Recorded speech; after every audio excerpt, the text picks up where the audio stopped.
Penasaran nggak sih gimana hasilnya perkawinan antara Tokopedia dengan TikTok?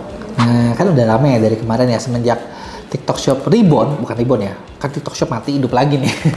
Yang hidup lagi itu Shop Tokopedia. Itu kan pasti tuh kayak, ini hasilnya gimana sih ini? Ini bagus apa jelek? Gitu kan. Ini tuh buat Indonesia untung apa rugi gitu kan. Nah, sebenarnya kemarin baru ada beberapa berita yang seru nih tentang mergernya antara Tokopedia dengan TikTok. Gitu ya. Nah, kalau misalnya lo baca nih dari beritanya, jadi disampaikan sama Nuraini Razak yang menjabat sebagai e-commerce communication director shop Tokopedia. Dia bilang ketika dia pertama kali gabung di Tokopedia tahun 2019, jumlah mitra penjual waktu itu sekitar 6 juta. Buat tingkatnya 1 juta, itu butuh waktu sekitar 1-2 tahun. Artinya, Topet buat akuisisi seller butuh waktu yang cukup lama. Kebayang nggak sih dari 2019, kalau misalnya di 16 juta butuh 1-2 tahun, berarti 1 tahun 1 deh. Berarti dari 2019 ke 2024 sekarang 5 tahun itu paling banyak mereka nambah 5 juta, paling banyak, bener kan? Dan sekarang ternyata dengan merger TikTok Shop dengan Tokopedia gitu ya, itu sekarang angka sellernya itu jadi 21 juta mitra.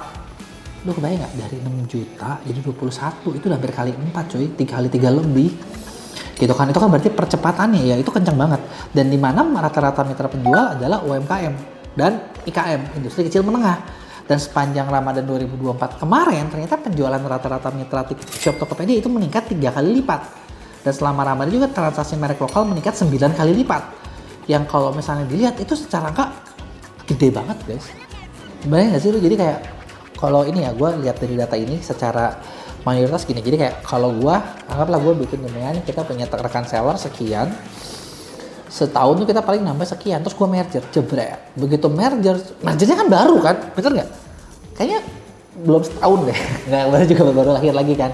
Begitu merger itu kalian lihat kayak langsung meningkatnya berkali-kali lipat. Itu artinya bener-bener secara growth yang kenceng banget. Nah, dengan begitu dan penjualannya juga naik banyak. Dengan penjualan naik banyak itu udah jelas dong, komisinya juga naik banyak.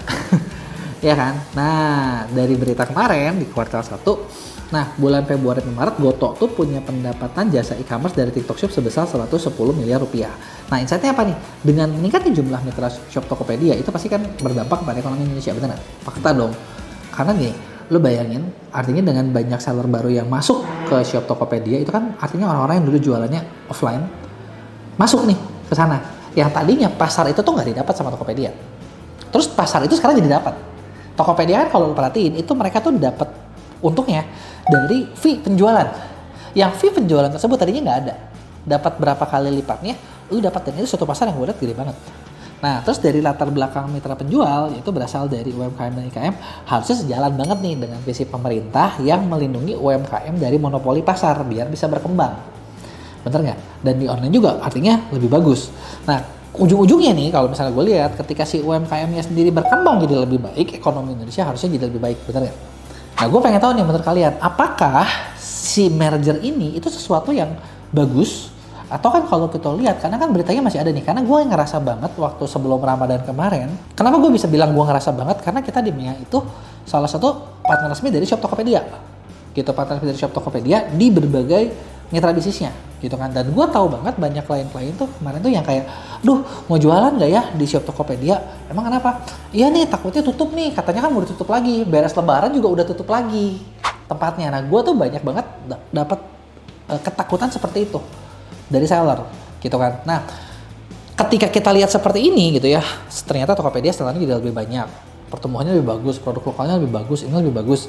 Nah, harusnya gitu ya, itu kan nunjukin kalau ternyata akuisisi merger ini sesuatu yang bagus banget, bener nggak? Nah, apakah ini tetap bakal jadi sesuatu yang baik, ataukah mungkin nanti gini, si shop Tokopedia sendiri tetap bakal diincar dari pihak-pihak yang menutup, bener nggak? Ya kan, dari kemarin kan banyak juga gosip seperti yang kita nggak tahu dari mana ya, bener nggak? Nah, ya ini pertanyaannya, jadi kata kalian bagus apa jelek sih? Terus gue pengen tahu nih kalian sendiri nih, udah pada mulai jualan belum di situ? Kalau lu jualan, untung mana? Enakan lu untung di yang sini, atau mungkin di tempat lama? Ya kan, tempat lama kan beda-beda kan, ada mungkin yang mainnya di offline, bener nggak? Ada yang di e-commerce lain dan lain sebagainya. Coba kasih tahu gue di komen ya.